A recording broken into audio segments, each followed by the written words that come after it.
Three 5-year-old girls just crashed their billionaire father's blind date, and they're not leaving until the woman agrees to become their new mom. Tonight in Manhattan, Adrian Vale was supposed to meet someone who could finally end 6 years of loneliness. Instead, his triplet daughters snuck out, found the woman first, and are currently interviewing her like tiny CEOs at a luxury cafe. The kicker? She hasn't run away yet. If you want to see how a disastrous blind date turned into the love story a broken family desperately needed, stay until the end. Hit that like button and comment what city you're watching from. I want to see how far this story travels. The emergency alert hit Adrian Vale's phone at exactly 6:47 p.m., 13 minutes before he was supposed to walk into the Rosewood Cafe and meet a woman whose face he'd only seen in one carefully chosen photograph. Server crash. Total system failure. Get here now. He stood in his office on the 63rd floor of Vale Technologies, staring at those words while his reflection stared back from the floor-to-ceiling windows. 32 years old, tailored suit that cost more than most people's monthly rent, and absolutely no idea how to cancel a blind date he'd been dreading for 3 weeks. His phone buzzed again. His CTO this time. Adrian, we're losing everything. The backup systems aren't responding. If we don't fix this in the next hour, we're looking at $40 million in damages and a PR nightmare that'll tank our stock price Monday morning. He closed his eyes. Of course this would happen tonight. I'll be there in 10 minutes. He should call her. Natalie Brooks. That was her name. His assistant had set the whole thing up after his triplet daughters staged what they called an intervention 2 months ago, which mostly involved them standing in his bedroom at 6 in the morning holding signs that said, "Daddy needs a girlfriend," in crayon. They were 5 years old. They shouldn't have been worried about whether their father was lonely. But they were right, and that was the worst part. Adrian grabbed his coat and headed for the elevator, already composing the apology text in his head. Something polite, professional. Maybe suggest rescheduling, even though he had no intention of actually following through. He made it to the lobby before he realized he'd left his personal phone on his desk. Damn it! The company phone only had work contacts. He couldn't even cancel properly. By the time he reached Vale Technologies' main server room, it was 7:03 p.m., and Natalie Brooks was definitely sitting alone at a table in the Rosewood Cafe, wondering why the mysterious billionaire tech CEO hadn't shown up. The thought made his stomach hurt, but he pushed it aside. He was good at pushing things aside. "Talk to me," he said, striding into the chaos of flashing monitors and engineers who looked like they'd just watched their careers catch fire. "Complete infrastructure failure," his CTO said, not looking up from her laptop. "Someone deployed an update without proper testing, and it cascaded through every system we have. Customer data is secure, but everything else is just gone. How long to restore from backup?" "That's the problem. The backup system failed 6 hours ago, and nobody noticed." Adrian felt something cold settle in his chest. "You're telling me we have no backup?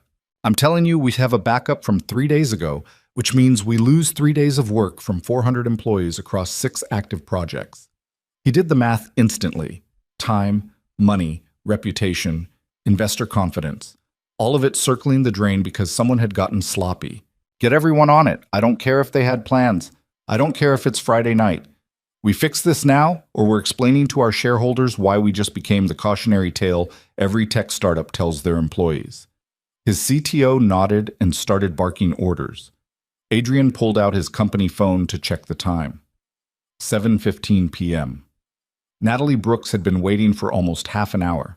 He should feel worse about it than he did.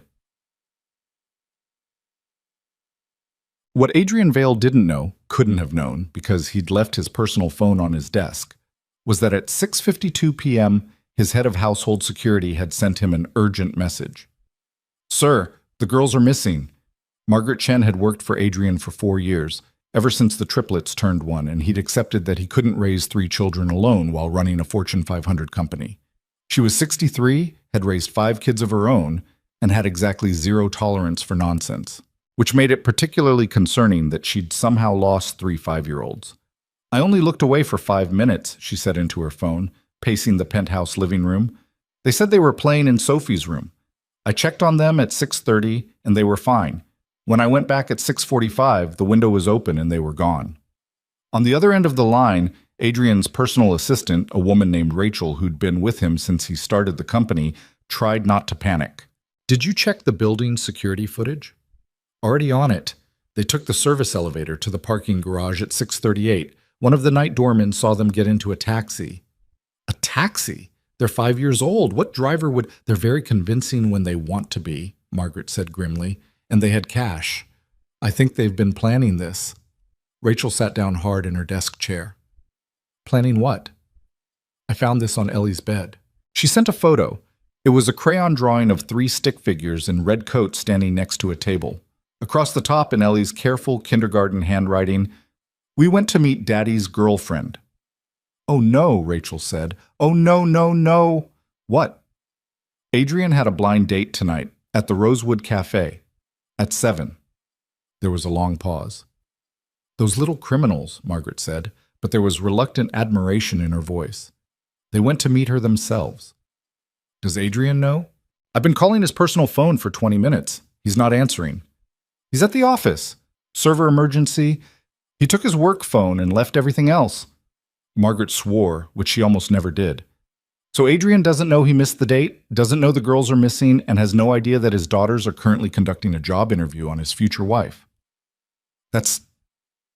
Yes, that's exactly what's happening. I'll get the car and head to the cafe. You keep trying to reach him." Margaret grabbed her coat and was out the door in 90 seconds. But in the back of her mind, she was thinking about something Ellie had said last week. They'd been sitting at the kitchen table doing homework, well, the kindergarten version of homework, which mostly involved tracing letters and coloring inside the lines. Ellie had looked up suddenly, her little face serious in a way that always meant trouble. "Miss Margaret, do you think Daddy is sad?" "Sad? No, sweetheart. Your daddy loves you very much." "I know he loves us. But do you think he's sad when we're asleep and he thinks nobody's watching?" Margaret had frozen, marker in hand. "Why would you think that, honey?" "Because sometimes I wake up to get water and I see him sitting in the dark looking at pictures on his phone. And he looks like he's going to cry, but then he sees me and smiles really fast and pretends he was just checking emails." Sophie had nodded without looking up from her coloring. "He does that a lot." Mia, the quietest of the three, had added her own observation. "And sometimes he says he's not hungry at dinner, even though we can hear his tummy making noises. He just watches us eat and looks happy sad." "Happy sad?" "Like he's happy we're there, but sad about something else." Margaret had reported the conversation to Rachel, who'd reported it to Adrian, who'd dismissed it with the same response he always gave when anyone suggested he might not be handling single parenthood with perfect stoic grace. "The girls are fine. I'm fine. Everyone's fine." Except they weren't fine. And 3 5-year-olds had apparently decided to fix the problem themselves. Oak. At 7:08 p.m., Natalie Brooks sat at a corner table in the Rosewood Cafe, trying to decide how long you were supposed to wait before accepting you'd been stood up. She'd arrived at 6:45, 15 minutes early, because her mother had raised her to be punctual, and her anxiety had raised her to be early for everything just in case. The hostess had seated her at a table with a view of the door, which meant she'd watched every single person who walked in for the past 23 minutes, and none of them had been Adrian Vale. Not that she'd know for sure. His assistant had sent exactly one photo, a professional headshot that looked like it belonged on a corporate website. Dark hair, sharp jaw, eyes that seemed to look through the camera rather than at it. Handsome in that intimidating way successful men often were. The kind of man who definitely didn't go on blind dates set up by his assistant because his children were worried about him. Rachel had explained the situation when she called to arrange everything.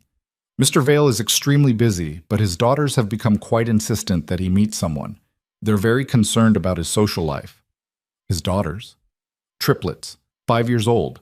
Honestly, they're the ones who really pushed for this. He's been alone for a long time. That should have been a red flag. Widower with 3 young children and no time for dating? But Rachel had been so earnest, and Natalie's best friend had been so enthusiastic when she told her about it. A billionaire, Nat. An actual billionaire.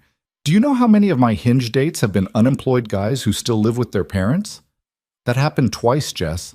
Twice too many. Go on the date. What's the worst that could happen? Well, apparently the worst was sitting alone at an expensive cafe while well-dressed couples shot her sympathetic looks, and the waitress came by for the 3rd time to ask if she wanted to order anything yet.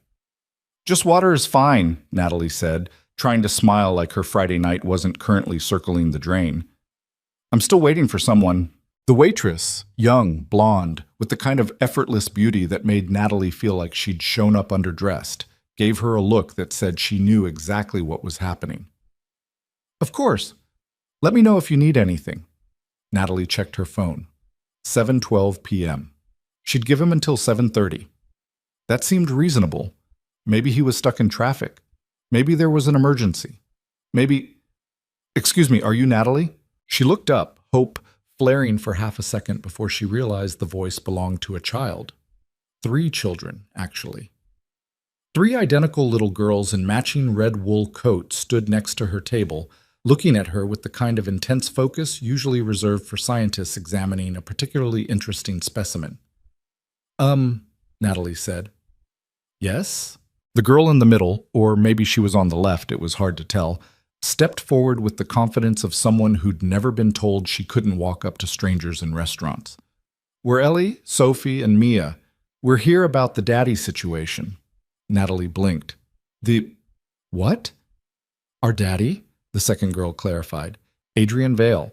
You're supposed to marry him, but he's probably stuck at work because he's always stuck at work, so we came instead. The third girl nodded seriously. We did research. You're a graphic designer, you like old movies, and you have a dog named Hemingway. We think you'll be good for him.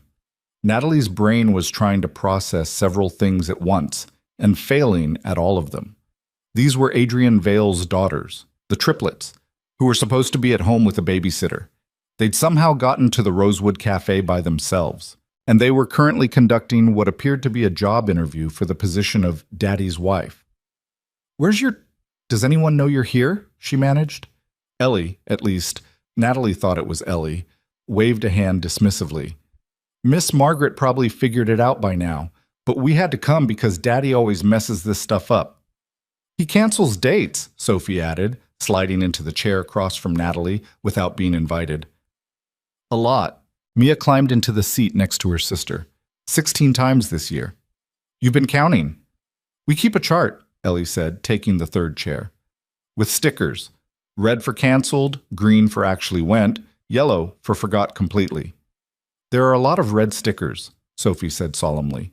Natalie realized she was having a conversation with 3 5-year-olds about their father's dating habits, while said father was almost half an hour late to meet her, and somehow this had become the most surreal moment of a week that had already included her boss rejecting her portfolio redesign and her apartment building announcing a 15% rent increase. Look, she started, then stopped because she had no idea how to finish that sentence. The waitress appeared again, but this time she was trying not to laugh. Ladies, she said to the triplets, can I get you anything? 3 hot chocolates, please, Ellie said, with extra marshmallows. We're having a business meeting. Of course you are. The waitress left, and Natalie found herself looking at 3 pairs of eyes that were definitely Adrian Vale's eyes. Same unusual gray-green color, same unsettling directness. So, Sophie said, folding her hands on the table like a tiny executive, do you want kids? What? Kids. Do you want them? Because we're kids, so if you don't like kids, this isn't going to work. I like kids, Natalie said automatically. But do you want kids of your own someday? Mia pressed. Because Daddy can't have any more babies. He got a surgery after we were born. Something about 3 being enough chaos. A vasectomy, Ellie supplied helpfully. We heard him tell Miss Margaret. Natalie felt her face getting hot. That's very personal information. We know, but we figured you should know before you get too invested. We're trying to be transparent, Sophie said. That's what they say in Daddy's business meetings. Transparency builds trust. Do you guys listen to a lot of your dad's business meetings? We're very quiet, Mia said. People forget we're there. The hot chocolates arrived, and Natalie watched 3 5-year-olds professionally thank the waitress before turning back to their interrogation. What do you know about our daddy? Ellie asked, taking a sip of her drink. Honestly, not much. His assistant set this up. I know he runs a tech company. I know he has you 3. That's about it. The girls exchanged looks. He works too much, Sophie said. Like, way too much. Sometimes he falls asleep at his desk and we have to put a blanket on him. He tries really hard to be a good daddy, Mia added, but he's sad a lot. He thinks we don't notice, but we do. He hasn't been on a real date in 2 years, Ellie said. The last one was with a woman named Victoria, who told him kids should be seen and not heard. He didn't call her again. Good, Natalie said before she could stop herself. All three girls smiled. We like you, Sophie declared. You have the right reaction to things. I haven't really done anything except sit here being confused. Exactly. Most people would have told us to go away or called security or something. You're just talking to us. Natalie realized they were right. She should probably be more concerned about 3 unaccompanied minors who'd shown up to her failed blind date. But there was something about them. The way they leaned into each other, the way they clearly operated as a unit, the fierce love for their father that came through every word they said. Can I ask you something? She said. Sure, Ellie said. Why are you doing this? Really? The girls went quiet. For the first time since they'd sat down, they looked like the 5-year-olds they actually were, instead of tiny adults playing dress-up. Because he cries sometimes, Mia said softly.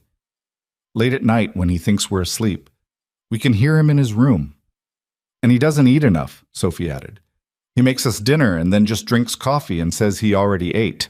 And he looks at pictures of our mom on his phone, Ellie finished, even though she left us and didn't come back. Even though she made him sad. He still looks at the pictures like maybe if he stares long enough, she'll explain why she left. Natalie felt something crack in her chest. We just want him to be happy, Mia whispered, like really happy, not pretend happy. And we thought maybe if we helped him find someone, he'd stop being so lonely all the time, Sophie said. Ellie looked straight at Natalie. We know you don't know him yet, and maybe this is weird and you're going to leave and never come back. But if you give him a chance, he's actually really great. He makes the best pancakes. He does all the voices when he reads bedtime stories. He never gets mad when we wake him up with nightmares. He's just scared. Scared of what? Of being left again, the 3 girls said in unison. Before Natalie could respond, the door to the cafe burst open and a woman in her 60s rushed in, looking absolutely frantic. There you are, Margaret Chen descended on the table like a very polite hurricane. Do you have any idea how worried I was? You can't just leave the house. You can't get in taxis by yourselves. You're 5 years old. We're 5.5, Ellie corrected. That doesn't make it better. Margaret looked at Natalie. I am so sorry. You must be Natalie. I'm Margaret, the girl's nanny. This is absolutely unacceptable behavior, and they're going to be grounded until college. We're meeting our future mom, Sophie protested. That's not grounding worthy. You snuck out of the house and got in a taxi with a stranger. He wasn't a stranger. His name was Robert, and he has 2 grandkids, and he thought we were very polite. Margaret looked like she was aging in real time. You're lucky I don't tell your father about this. You have to tell Daddy, Mia said, because otherwise he won't know Natalie is still here, and then he'll feel bad forever. He's at the office, Margaret said. Server emergency. He doesn't even know he missed the date. Then we have to tell him to come here, Ellie said. Absolutely not.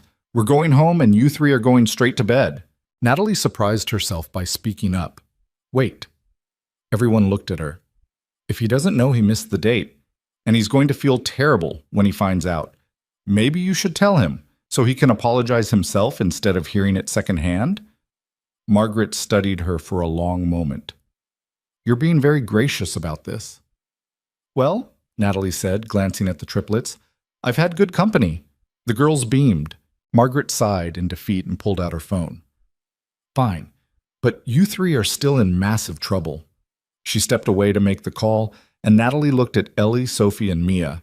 You know this is completely crazy, right? Yes, they said together.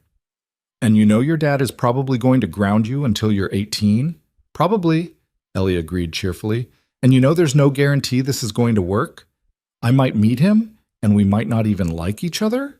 The girls looked at each other and smiled. We have a good feeling about this, Sophie said. Across the cafe, Margaret was talking rapidly into her phone, and Natalie could hear the exact moment Adrian Vale learned his daughters had escaped, crashed his blind date, and were currently sitting in a restaurant trying to set him up with a complete stranger. The string of creative cursing was impressive. He's coming, Margaret announced, returning to the table. and he's bringing the full force of his panic and humiliation with him. Fair warning, he might try to apologize so hard he hurts himself. We should order dessert, Mia suggested, so he has time to get here. We should go home, Margaret countered. But then Natalie will leave and Daddy will miss her again. Natalie found herself saying, I can wait a little longer. She wasn't sure why. This whole situation was absurd. She should leave, unmatched with whatever dating app Rachel had probably found her on, and spend the rest of her Friday night watching Netflix with Hemingway like she'd originally planned. But something about these three little girls, their fierce love for their father, their determination to fix his loneliness, the way they'd looked at her like she might be the answer to a question they'd been asking for years, made her want to stay, just to see. Just to know what kind of man inspired this much loyalty from three 5-year-olds who could apparently plan covert operations like tiny special forces operatives. Chocolate cake, she told the waitress. 4 slices. The girls cheered. Margaret looked heavenward like she was praying for patience. And somewhere across the city, Adrian Vale was in a taxi losing his mind. Adrian made it from Vale Technologies to the Rosewood Cafe in 14 minutes, which had to be some kind of land speed record for Manhattan on a Friday night. He'd left his CTO in charge of the server crisis with instructions to call him if anything exploded, grabbed his personal phone from his desk, where he'd found 17 missed calls from Margaret and 6 increasingly frantic texts from Rachel, and run. The elevator had taken too long. The taxi had hit every red light. His brain had been moving too fast to form coherent thoughts beyond, oh God, oh God, oh God. His daughters had escaped. His daughters had gone to meet his blind date without him. His daughters were currently at the Rosewood Cafe doing God knows what, while he'd been completely oblivious in a server room. He was going to have a heart attack. He was 32, and he was going to have a heart attack before he even made it to the cafe. Here, the driver said, pulling up to the curb. Adrian threw cash at him and bolted. The Rosewood Cafe was the kind of place he never came to because it reminded him too much of the life he didn't have. Couples on dates, friends laughing over wine, normal people doing normal things. He crashed through the door and scanned the room wildly. Corner table, red coats. Margaret looking exhausted, and a woman with dark hair and an uncertain smile sitting with his daughters like this was somehow normal. He made it to the table in 6 strides. I am so sorry, he said, the words tumbling out. I have no idea I was at work and there was an emergency and I left my phone and I didn't know I am so incredibly sorry. Natalie looked up at him and he realized with a sharp jolt that the photograph Rachel had sent him had absolutely not done her justice. She had the kind of face that was interesting rather than conventionally pretty. Strong features, expressive eyes, a mouth that looked like it smiled a lot, even though right now it was pressed into a line that could have been annoyance or amusement, or both. Hi, she said. You must be Adrian. Daddy! Ellie launched herself at him, and he caught her on reflex, even though he was absolutely furious with all 3 of them. We found her. We found Natalie, and she's perfect. You snuck out of the house, he said, his voice tight. You got in a taxi. Do you have any idea how dangerous that was? We were very careful, Sophie said, not looking remotely sorry. Careful you can't just... He looked at Margaret. How did this happen? They're very resourceful, Margaret said dryly, and apparently smarter than all of us. Mia tugged on his sleeve. We had to, Daddy. You were going to cancel again. I wasn't going to... He stopped because that was absolutely what he'd been planning to do. That's not the point. The point is you're lonely and we're trying to help, Ellie said. He wanted to argue. He wanted to ground them for 6 months. He wanted to explain that you can't just hijack someone's personal life because you think you know better. But they were looking at him with his own eyes, stubborn, determined, completely certain they'd done the right thing, and he felt something in his chest shift. We should go home, he said finally. All of us. Right now. But Natalie has been incredibly patient, and we've taken up enough of her time. He looked at Natalie, who'd been watching this entire exchange with an expression he couldn't read. I really am sorry. This isn't how I expected tonight to go. I don't think anyone expected tonight to go this way, she said. Can I at least pay for whatever they ordered? And your dinner, Did you eat? Just hot chocolate and cake. Right, okay, I'll take care of it. He was already pulling out his wallet when Natalie said something that stopped him cold. They really love you, you know? He looked at her. I've been sitting here for 45 minutes, and all they've talked about is how great you are. How you make pancakes in funny shapes, how you do voices for bedtime stories, how you never get mad when they have nightmares. She smiled, and it was soft and sad and knowing. They're worried about you. They're 5, he said, like that explained anything. And they're not stupid. They see more than you think. Adrian felt exposed in a way that had nothing to do with his daughter's covert operation and everything to do with the way this woman was looking at him, like she could see straight through the billionaire CEO exterior to the exhausted single father underneath. We really should go, he said. You could stay, Natalie said, for a little while at least, since you're already here. Please, Daddy? Mia asked, just for a few minutes. He looked at his daughter's hopeful faces, at Margaret's carefully neutral expression that somehow conveyed she thought he should absolutely stay, at Natalie Brooks, who by all rights should have left an hour ago but was still here, still waiting, still willing to give him a chance he definitely didn't deserve. 10 minutes, he said. The girls cheered. He sat down. And for the first time in 6 years, Adrian Vale had absolutely no idea what happened next. 10 minutes turned into 20, then 40, then an hour and a half, and Adrian stopped checking his watch somewhere around the point where Natalie made Sophie laugh so hard that hot chocolate came out of her nose. Oh my God, Natalie said, grabbing napkins while Sophie wheezed with laughter. Are you okay? That was so gross, Ellie said, delighted. Do it again, Mia urged. Absolutely not, Adrian said, but he was fighting a smile. Sophie, stop trying to snort beverages through your nasal cavity. You can't tell me what to do, Sophie said between giggles. You're not the boss of me. I'm literally your father. Technicality. Natalie was wiping Sophie's face with a napkin, completely unfazed by the whole situation, and Adrian realized with a strange little jolt that this was the first time in 6 years he'd seen someone outside their immediate family treat his daughters like they were just kids, instead of tragic figures or accessories to his wealth. Most people did one of two things when they met the triplets. They either got weird and overly sympathetic, poor little motherless girls, such a shame, or they got calculating, seeing 3 small stepping stones to a billionaire's bank account. Natalie was doing neither. She was just sitting there making jokes about her own disastrous attempts at cooking, asking them about their favorite subjects in kindergarten, listening like their answers actually mattered. So you're telling me, she said to Ellie, that you can't have peanut butter at school because another kid is allergic, but you can have sunflower seed butter which tastes exactly the same. It does not taste the same, Ellie said with the gravity of someone discussing international trade agreements. Sunflower seed butter tastes like sadness. Tastes like what now? Sadness, and also kind of like dirt. Have you eaten dirt? Adrian asked. Only once. Sophie dared me. I paid you $3, Sophie said. That's a business transaction, not a dare. Natalie laughed, and it was the kind of laugh that started in her chest and took over her whole face, completely unself-conscious.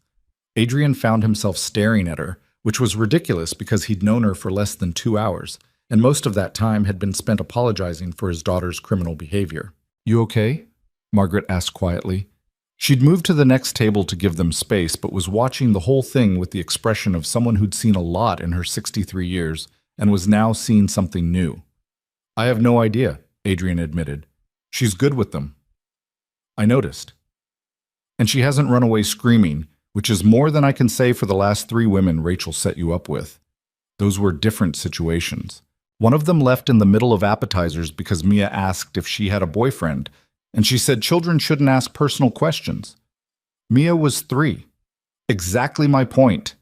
At the main table, Natalie was now explaining her job to 3 5-year-olds who probably understood about 30% of what graphic design actually meant, but were nodding along like she was presenting groundbreaking research. So basically, she said, companies hire me to make things look good.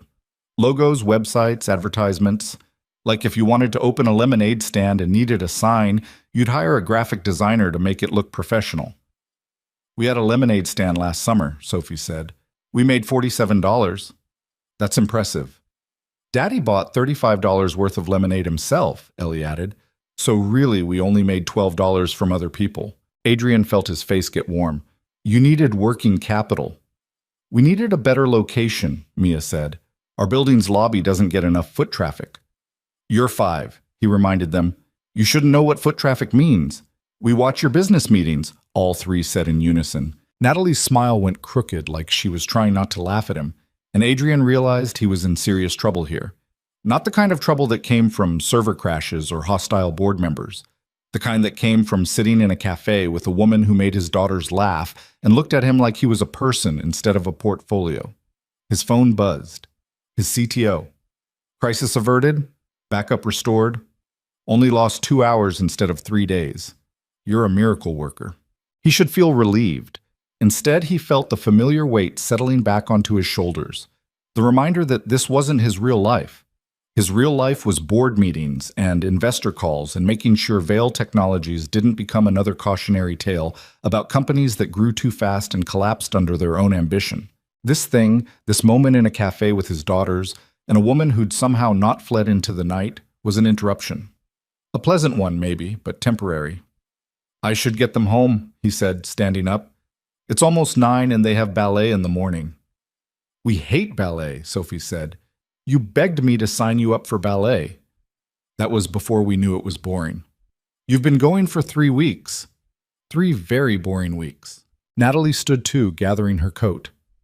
Well, this was definitely the strangest blind date I've ever had. I'm sorry again, for all of it. Stop apologizing. I had fun. She said it simply, like it was just a fact, and Adrian didn't know what to do with that. Women didn't usually have fun on dates with him. They had strategic conversations about their careers and his company and whether they'd be photographed together at charity events. They asked about his net worth in ways they thought were subtle. They looked at his daughters like math problems they hadn't studied for. Natalie had just sat here eating cake and laughing at his kids' terrible jokes, and apparently that qualified as fun. Can Natalie come to our house? Mia asked suddenly. What? No, it's late and... Please, Ellie joined in. Just for a little while? We want to show her our room.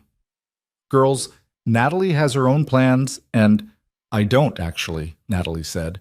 I mean, I was supposed to go home and watch a movie with my dog, but he'll survive if I'm a little late. Adrian looked at her. You don't have to do that. I know, but they did crash my Friday night and conduct a 90-minute interview. I feel like I should at least see where they live. Make sure they're not making the whole billionaire penthouse thing up. We're not making it up, Sophie said, offended. Prove it. The girls looked at Adrian with identical expressions of pleading desperation. He should say no. He should take his daughters home, ground them until they turned 18, and never speak to Natalie Brooks again because this entire situation was insane, and he didn't do insane. 1 hour, he heard himself say, and then you 3 are going straight to bed. The cheers were probably audible in New Jersey.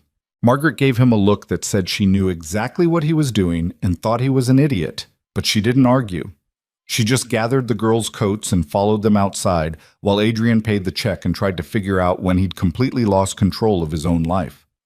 Natalie waited by the door, hands in her pockets, looking uncertain for the first time all night. You really don't have to come, Adrian said quietly. I know they're persistent, but you can say no. Do you want me to say no? He should. He absolutely should. No, he admitted. Her smile was small and surprised. Okay then. The drive to his building took 12 minutes, which was just enough time for Adrian to realize he was bringing a woman he'd known for less than 3 hours to his home, while his daughters bounced in their car seats, singing a song they'd apparently made up about how Natalie was going to be their new mom. We should establish some ground rules, he said over the singing. Like what? Like this doesn't mean anything. I mean, it means I'm grateful you didn't call the police on my children, but it doesn't mean we're dating or that this is going anywhere or... Adrian. He stopped. I'm just coming to see their room. That's it.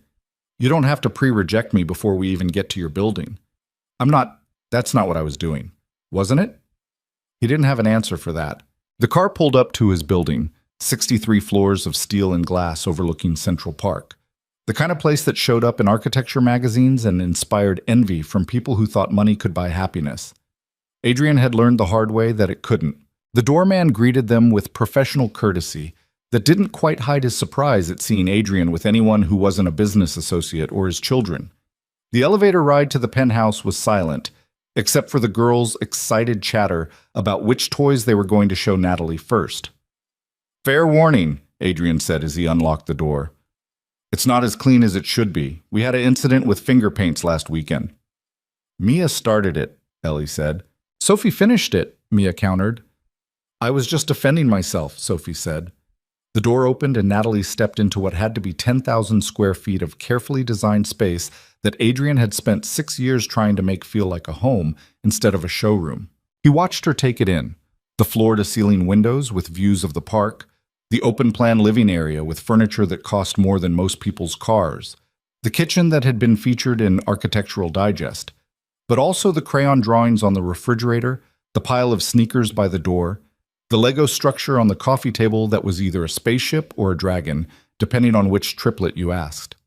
Wow, Natalie said. I know it's excessive. The previous owner was an investment banker with more money than taste, and I bought it because it's not excessive, it's just big. But you've actually made it feel lived in, which is harder than it sounds. She walked to the refrigerator and studied the drawings. This one's mine, Ellie said, pointing to a picture of what might have been a family or possibly aliens. That's Daddy, and that's me, Sophie, and Mia. Who's that? Natalie asked, pointing to a fifth figure drawn in the corner. That's you, Ellie said matter-of-factly. I drew it last week. I knew you'd be here eventually. Adrian felt something crack in his chest. Okay, bedtime, Margaret announced, sweeping in like a benevolent dictator. You three have had enough excitement for one night. But we didn't show her our room yet, Sophie protested. You have exactly 15 minutes. Then teeth, pajamas, bed, no negotiations. The girls grabbed Natalie's hands and dragged her down the hallway, leaving Adrian alone with Margaret. You're playing with fire, Margaret said quietly. I know. Those girls are going to get attached. I know. And when this doesn't work out, it's not going to work out, Adrian said. She's being polite because my daughter's ambushed her. By Monday, she'll have moved on and we'll never hear from her again. You don't know that. I know that I'm a 32-year-old single father with 3 kids and a company that takes up 90% of my life. I know that the last woman I dated told me I was emotionally unavailable, and she wasn't wrong. I know that Natalie seems nice, but nice doesn't survive reality. And what if you're wrong? He didn't have an answer for that either. Down the hall, he could hear Natalie laughing at something one of the girls said. It was a good sound, the kind of sound that had been missing from this apartment for 6 years. His phone buzzed again. Rachel this time. Margaret told me what happened. Are you okay? Define okay. Is she still there? She's looking at the girls' room. And nothing. This is insane, Rachel. The whole thing is insane. Maybe. But you're still there, aren't you? You didn't just drop them off and leave. I couldn't just... You could have. You chose not to. That means something. It means I'm an idiot. Or it means you're finally letting yourself want something besides work and worry. He hung up because he didn't want to hear whatever she was going to say next. 15 minutes later, the girls emerged in pajamas, teeth brushed, faces washed, looking far too pleased with themselves. Natalie said she'd come to our ballet recital next month, Sophie announced. Adrian looked at Natalie. You don't have to do that. I want to. I've never been to a children's ballet recital. It sounds terrible in the best way. It's very terrible, Mia confirmed. Half the kids just stand there crying. I can't wait. Margaret herded the girls toward their room, but Ellie turned back at the last second. Daddy, are you going to walk Natalie out? Yes. Are you going to ask for her phone number? Ellie, because if you don't, we're going to be very disappointed in you. Bed. Now. The girls disappeared with Margaret, leaving Adrian alone with Natalie in his living room, feeling like he was 17 again and had no idea how to talk to girls. So, he said. So, she echoed. I'm sorry. Again. This whole night has been... If you apologize one more time, I'm going to start thinking you want me to leave. I don't. I just don't know what I'm doing here. She studied him for a long moment. Can I ask you something? When was the last time you went on a date that you actually wanted to go on? The question hit harder than it should have. I don't remember, he admitted. That's sad. That's realistic. I have 3 kids and a company and about 4 hours of free time per week. Dating isn't exactly a priority. But your daughters think it should be. My daughters are 5. They think ice cream for dinner should be a priority. Do you ever listen to them? About ice cream? No. About anything else? He didn't answer because the answer was complicated. He listened to them about everything, their fears, their dreams, their needs. He'd restructured his entire company around being present for them. He'd turned down acquisitions and investments and opportunities that would have doubled his net worth because they conflicted with ballet recitals and parent-teacher conferences. But listening to them about his own loneliness, that felt different. That felt like admitting he'd failed at something. They see more than you think, Natalie said gently. I only spent 2 hours with them, and I can see it. They're worried about you. They shouldn't have to worry about me. I'm the parent. Being a parent doesn't mean you're not allowed to be human. She said it like it was simple, like it was just a fact, and Adrian felt something shift in his chest. Can I have your phone number? He asked. She smiled. I thought you'd never ask. They exchanged numbers in his foyer while the city lights glittered through the windows behind them, and Adrian tried to remember the last time something this small had felt this significant. So what happens now? Natalie asked. I have no idea. Want to figure it out together? He should say no. He should thank her for being kind to his daughters and let her walk away before this turned into something he couldn't handle. Yes, he said instead. She kissed him on the cheek, quick, casual, the kind of thing that shouldn't have meant anything but somehow meant everything. Text me, she said, or don't, and I'll send your daughters to come find me again. That's a threat. That's a promise. She left, and Adrian stood in his empty foyer trying to figure out what had just happened to his carefully controlled life. From down the hall, 3 voices started chanting. Daddy has a girlfriend! Daddy has a girlfriend! I do not have a girlfriend, he called back. You have her phone number. That's not the same thing. It's the same thing. He walked to their room and found all 3 of them in Ellie's bed, supposedly asleep but clearly wide awake and eavesdropping. You're supposed to be sleeping, he said. We're too excited to sleep, Sophie said. Well, get unexcited. Nothing is happening. She was nice to you, and I said thank you. That's it. You're going to see her again, Mia said with absolute certainty. How do you know? Because you smiled. I smile all the time. Not like that. That was a real smile, not a pretend one. Adrian sat on the edge of the bed, and all 3 girls immediately curled into him like puppies. I need you to understand something, he said quietly. Even if I do see her again, it doesn't mean anything is going to happen. She might decide she doesn't want to date someone with 3 kids, or I might decide I don't have time for a relationship, or we might just not work out. But you're going to try, Ellie asked. Maybe. That's all we wanted, Sophie said, for you to try. He kissed their foreheads and tucked them in properly, turning off the lights and closing the door even though he knew they'd be out of bed, and conferring in whispers within 5 minutes. Back in the living room, Margaret was waiting with her coat and her purse and the expression of someone who had opinions. Don't, Adrian said. I didn't say anything. You're thinking very loudly. I'm thinking that was the first time I've seen you look happy in 6 years. I'm happy all the time. You're content. You're functional. You're handling things. But happy? Actually happy? That's different. She left before he could argue, and Adrian was alone in his enormous apartment with the city stretched out below him and Natalie Brooks' phone number in his contacts. He should go to bed. He should forget this whole night happened. He should focus on being the father his daughters needed and the CEO his company required and stop entertaining ideas about things that couldn't possibly work. He texted her instead. Thank you for tonight. I'm sorry seems inadequate, but I genuinely don't know what else to say. Her response came 30 seconds later. How about, would you like to have dinner sometime? That seems like a good place to start. He stared at the message for a full minute. Then he typed, would you like to have dinner sometime? Yes, but fair warning, if you cancel, I'm sending the girls after you. Noted. Also, I want to meet this dog you keep mentioning. Hemingway would love that.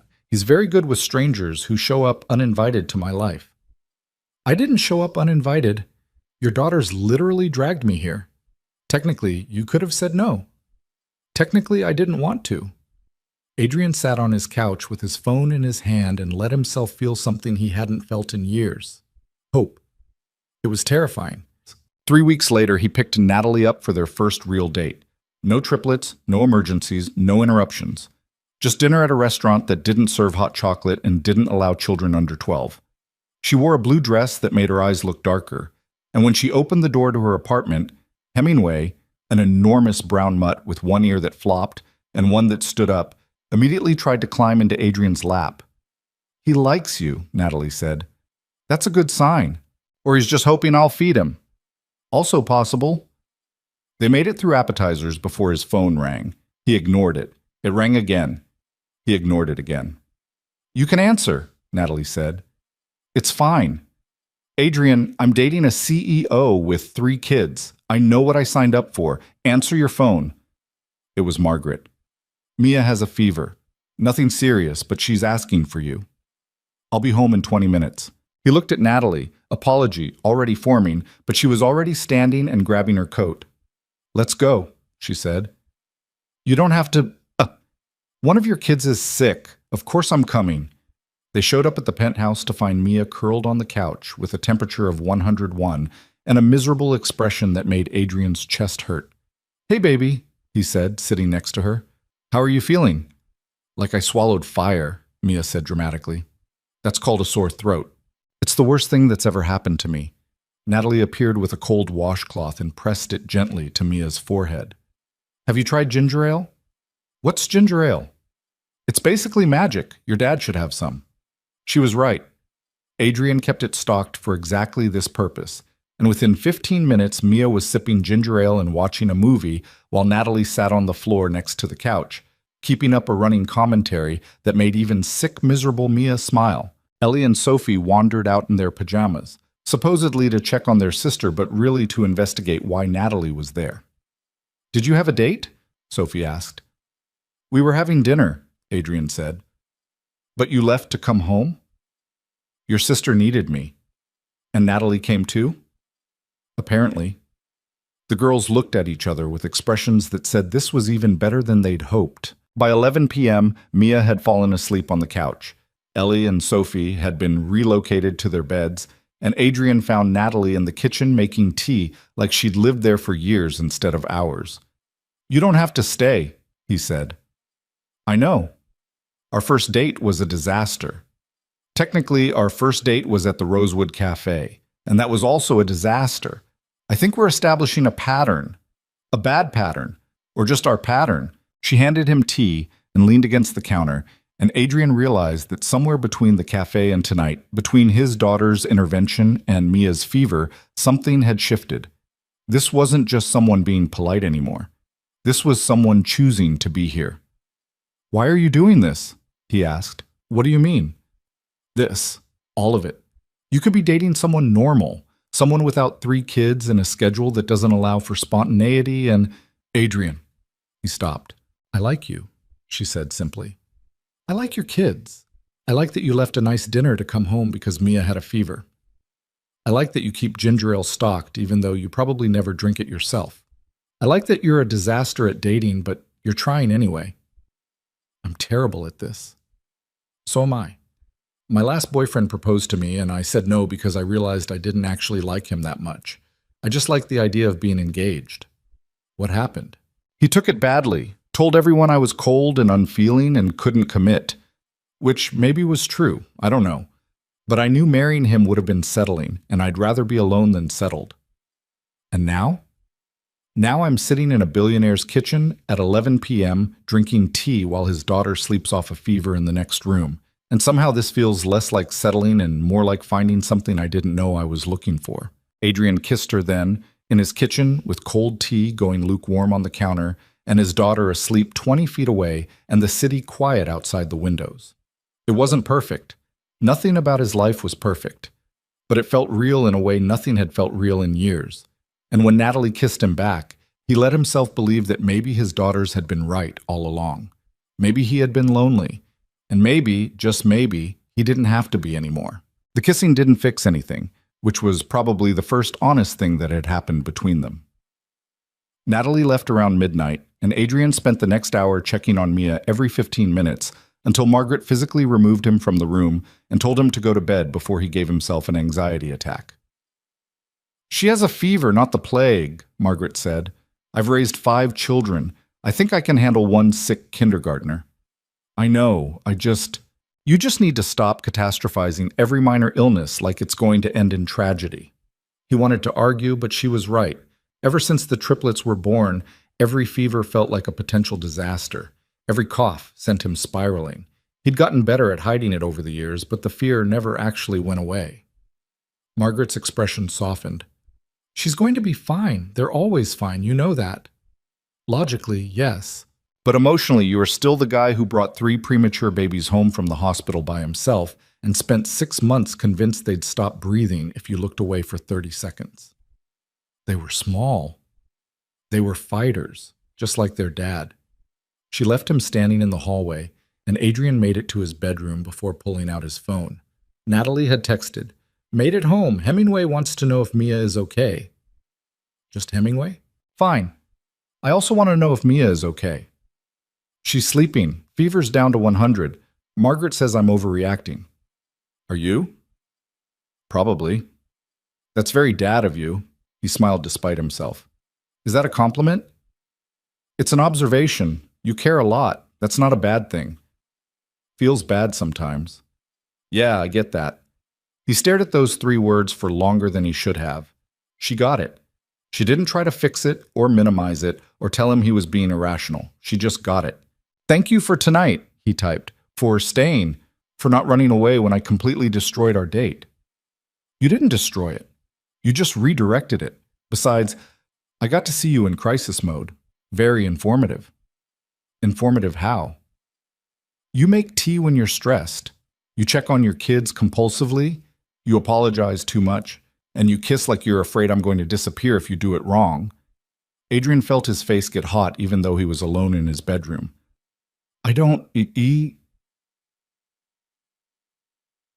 okay. I liked it anyway." He fell asleep with his phone still in his hand, which was objectively pathetic for a 32-year-old billionaire CEO, but he was starting to think maybe pathetic wasn't the worst thing he could be. 2 days later, Natalie showed up at the penthouse with homemade chicken soup and a children's book about a dog who learned to fly. "Mia's better," Adrian said, opening the door. "She went back to school today." "I know. You texted me hourly updates. I brought this for next time." "Next time?" "Kids get sick. I figured I'd stock your arsenal." She walked past him like she'd been there 100 times instead of twice, found Mia on the couch watching cartoons, and sat down next to her. "I heard you were sick," Natalie said. "I had a fever," Mia said importantly. "It was 101. "That's pretty impressive." "Daddy said it wasn't that high, but I think he was lying to make me feel better. Dads do that sometimes." "Do you have a dad?" Natalie's expression flickered, just for a second, but Adrian caught it. "I did. He died when I was 12. "Oh." Mia processed this information with the seriousness of someone who understood that death was permanent even if she didn't fully grasp what it meant. "That's sad." "Yeah, it was." "Do you miss him?" "Every day. Daddy says our mom left because she didn't want to be a mom anymore. Is that the same as dying?" Adrian's stomach dropped. He'd told the girls the truth, age-appropriate version, carefully edited. But hearing Mia say it out loud to someone who barely knew them made him want to crawl out of his skin. Natalie didn't flinch. "No," she said gently. "It's different. When someone dies, they don't get a choice. When someone leaves, they do. And I think the leaving kind hurts more because you wonder if you could have done something to make them stay." "I was only a baby," Mia said. "I couldn't do anything." Exactly. Which means it wasn't your fault. It was her choice, and she made a bad one." Mia leaned against Natalie's shoulder, and Adrian felt something crack in his chest all over again. "I brought soup," Natalie said, changing the subject with the kind of grace Adrian couldn't have managed. "Want to help me heat it up?"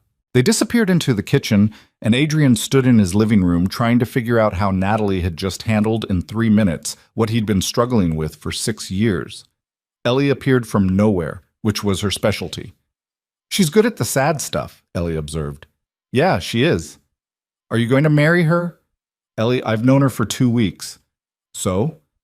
You knew Mom for 6 months and you married her. That was different. Why? Because I was 25 and stupid and thought I had everything figured out. And now? Now I know I don't have anything figured out. Ellie considered this. I think that's better. Miss Margaret says people who think they know everything are usually wrong about most things.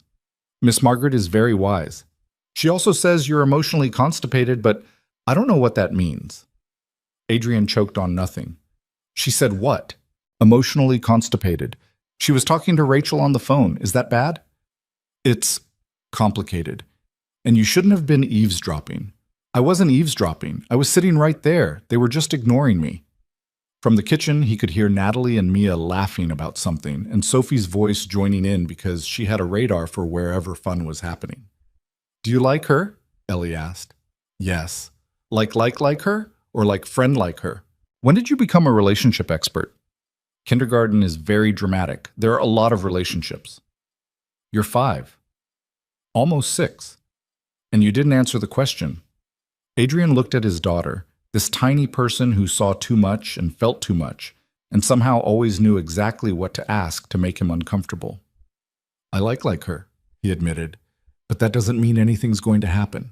Adult relationships are complicated. They don't have to be. You like her, she likes you, we like her, Hemingway probably likes us.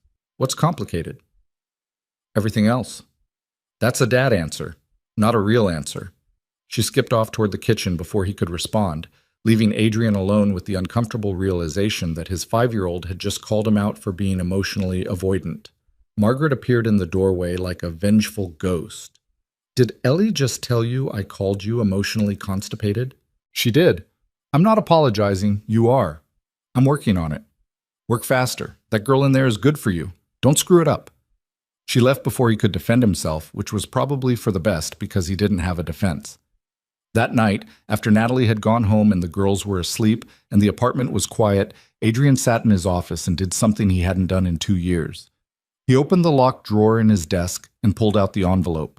Inside were 3 things: his and Jessica's marriage certificate, the divorce papers she'd sent from wherever she'd run off to, and a single photograph of the 4 of them in the hospital the day the triplets were born. Jessica looked exhausted and beautiful and absolutely terrified. Adrian looked young and overwhelmed and like he had no idea what he was doing. The babies looked like tiny aliens wrapped in hospital blankets. He'd loved her. That was the thing nobody understood. He'd loved her completely, desperately, the way you love someone when you're 25 and convinced that love conquers everything.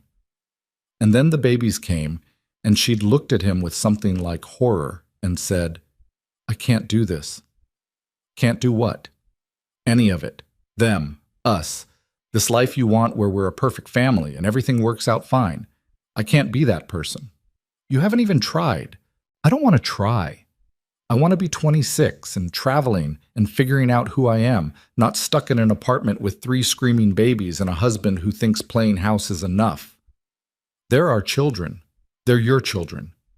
I never wanted this.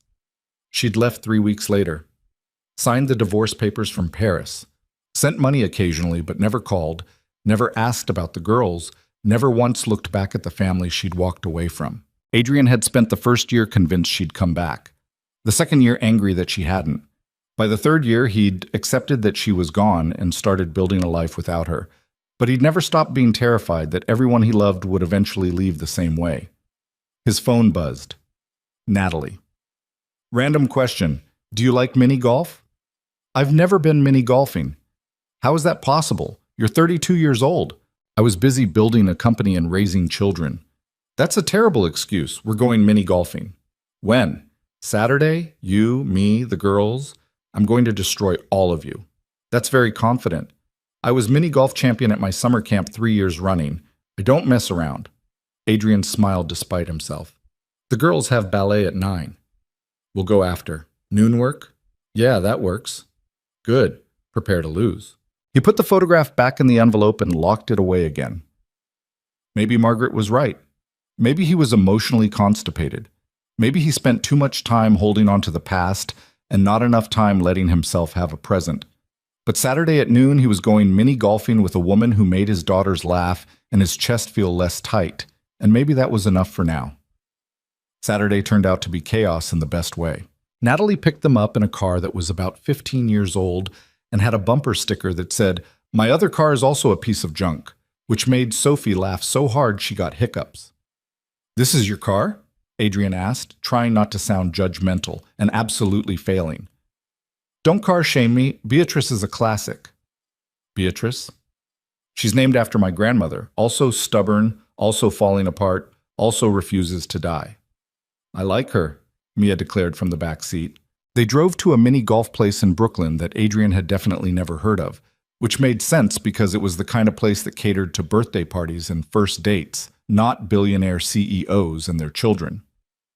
"Oh my God," Ellie breathed, staring at the enormous windmill that dominated the first hole. "This is the best place I've ever seen." "And I'm about to be the best player you've ever seen," Natalie said, grabbing a putter. "Who's ready to lose?" "You're going down," Sophie said with the absolute confidence of someone who'd never played mini-golf in her life. They didn't go down. They got destroyed.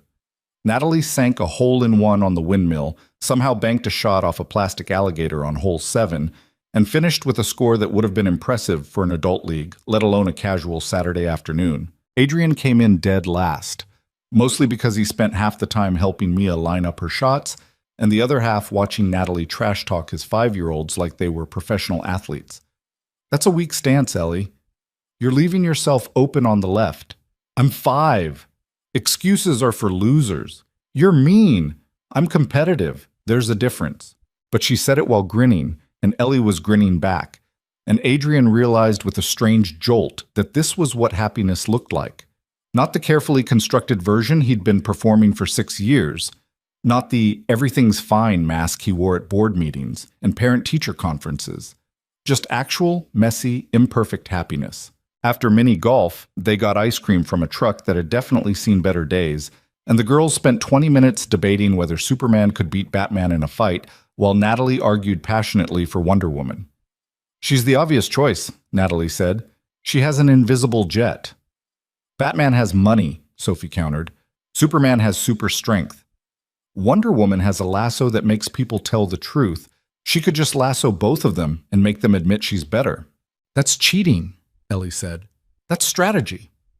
Adrian watched this debate unfold while eating ice cream that was melting faster than he could keep up with, and somewhere around the point where Mia suggested they all team up and fight a dinosaur instead, he realized he was in serious trouble. Not the business kind, not the single-parent kind, the falling in love kind, which was objectively insane because it had been 3 weeks, and you couldn't fall in love with someone in 3 weeks, except apparently you could if that someone showed up to your daughter's fever with homemade soup and defended Wonder Woman with the passion of a trial attorney. "You okay?" Natalie asked quietly while the girls debated dinosaur fighting tactics. "Yeah, just thinking. About? How I haven't done this in a long time." "Done what?" "Just existed. Without worrying about the next crisis or the next board meeting or whether I'm screwing up my kids. Just being here." "Is it awful?" "No, it's kind of great, actually." She smiled and stole a bite of his ice cream, and Adrian let her because apparently he was the kind of person who shared ice cream now. They dropped Natalie off at her apartment around 6, and the girls made her promise to come to their ballet recital, which was still 3 weeks away, but they were already anxious about it. "I'll be there," Natalie said. "Front row. I'll bring signs." "What kind of signs?" Mia asked suspiciously. "Embarrassing ones, with your faces on them." "I take it back. Don't come." "Too late. I'm committed now." She kissed Adrian on the cheek, casual, easy, like they'd been doing this for years instead of weeks, and disappeared into her building while the girls made kissing noises from the back seat. "That's enough," Adrian said. "Daddy has a girlfriend," they sang. "I'm going to trade you all in for quieter children." "You can't trade us. We're limited edition." He couldn't argue with that. The next 2 weeks fell into a pattern that felt dangerously close to normal. Natalie came over for dinner twice. Adrian took her to an actual restaurant once, where they made it through dessert before Ellie called because she'd had a nightmare and needed him to come home. Natalie came with him, read Ellie a story about a brave mouse, and stayed until all 3 girls were asleep. "You don't have to keep doing this," Adrian said as they stood in his kitchen at 11 p.m. for what felt like the 100th time. Doing what? Accommodating the chaos. I know this isn't what you signed up for.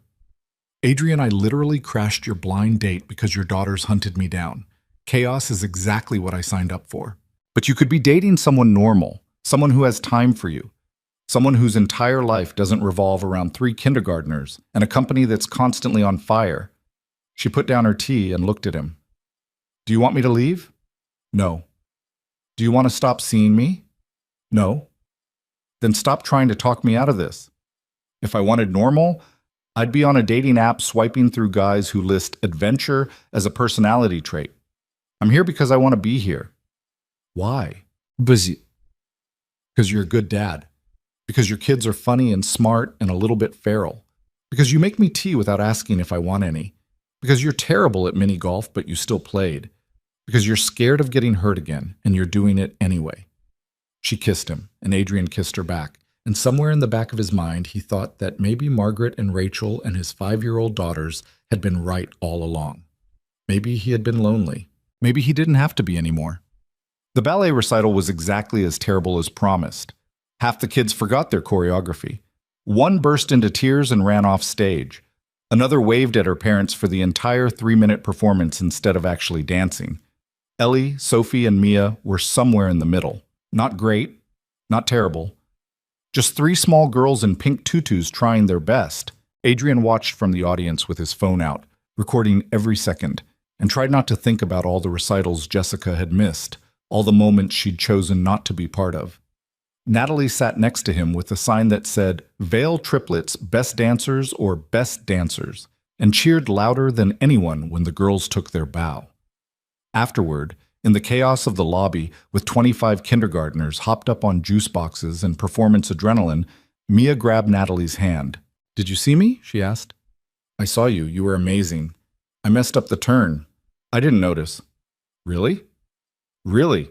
You were too busy being graceful and perfect. Mia beamed, and Adrian felt that crack in his chest widen a little more. They went for pizza after, because that's what you did after dance recitals, and the girls spent the entire meal reenacting their performance with increasingly elaborate embellishments. And then I did a triple spin. You did a single spin and almost fell over, Ellie corrected. It was spiritually a triple spin. That's not how spins work. Natalie laughed and stole a slice of Adrian's pizza, and he realized that somewhere in the past month and a half, this had stopped feeling temporary. It felt like something real, something that could last, something that terrified him completely. You're thinking too loud, Natalie said quietly while the girls argued about pizza toppings. Am I? You get this look. Like you're doing math in your head, but the numbers don't add up right. That's surprisingly accurate. What are you trying to calculate? Whether this is real, whether it's going to last, whether I'm setting myself up for another disaster.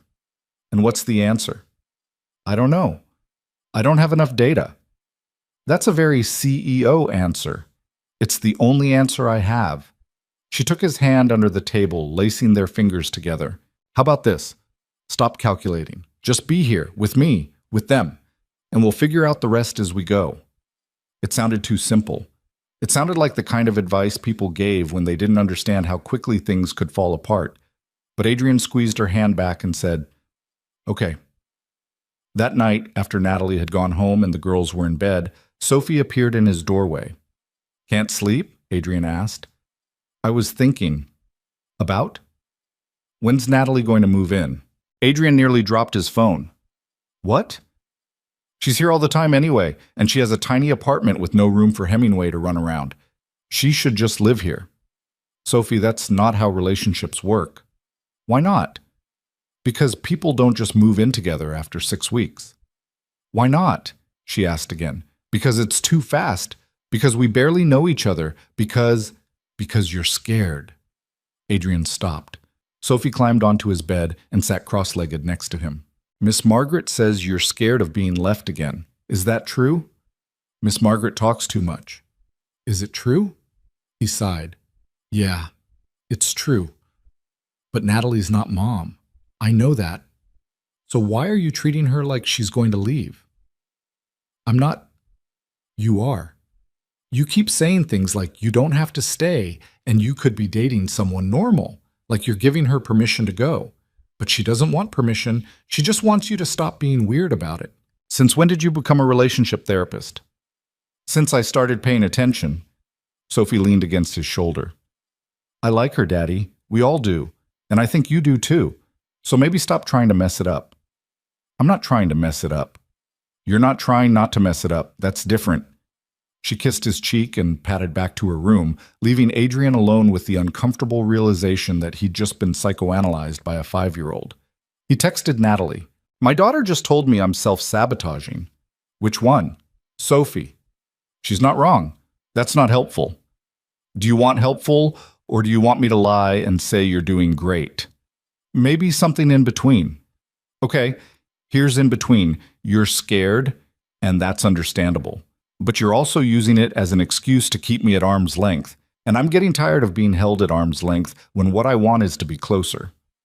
Adrian stared at his phone for a long time. How much closer? As close as you'll let me. I don't know if I know how to do that.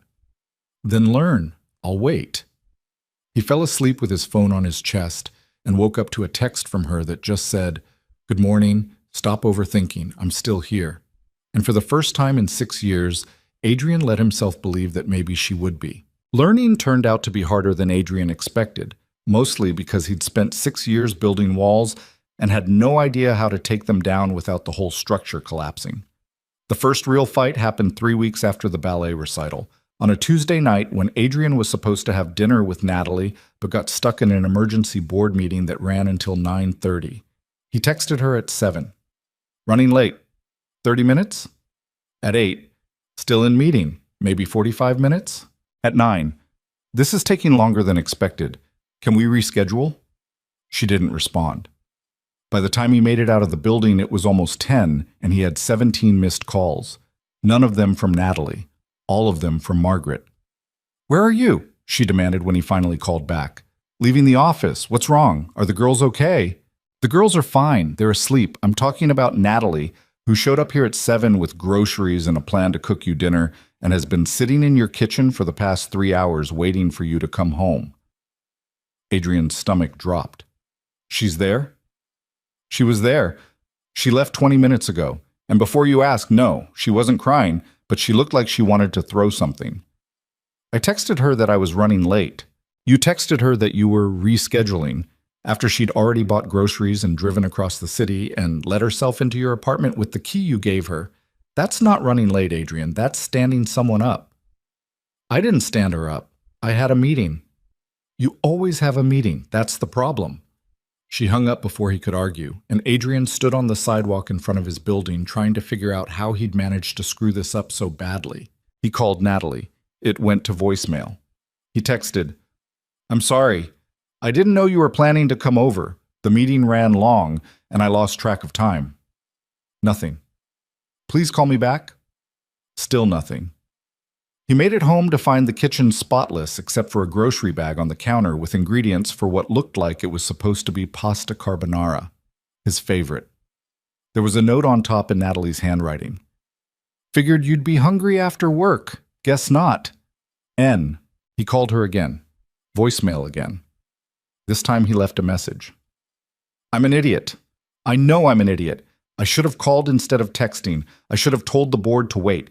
I should have done 100 things differently. Please call me back so I can apologize properly. She didn't call back that night, or the next morning. By Wednesday afternoon, Adrian was starting to panic in a way that felt uncomfortably familiar. The same tightness in his chest he'd felt 6 years ago when Jessica stopped answering his calls. You're spiraling, Rachel said, appearing in his office doorway with coffee and judgment. I can see it from across the building. I'm not spiraling. You've checked your phone 47 times in the past hour. That's spiraling. She won't answer. Because you stood her up. I didn't. Margaret already gave me this speech. Good. You need to hear it multiple times. You messed up. I know I messed up. I'm trying to apologize. So stop trying over the phone and go to her apartment. What if she doesn't want to see me? Then she'll tell you to leave and you'll leave. But at least you'll have tried. Adrian looked at his calendar. Back-to-back meetings until 6, a conference call at 7, a presentation to review before tomorrow's investor pitch. He canceled all of it. Rachel smiled. Look at you, learning.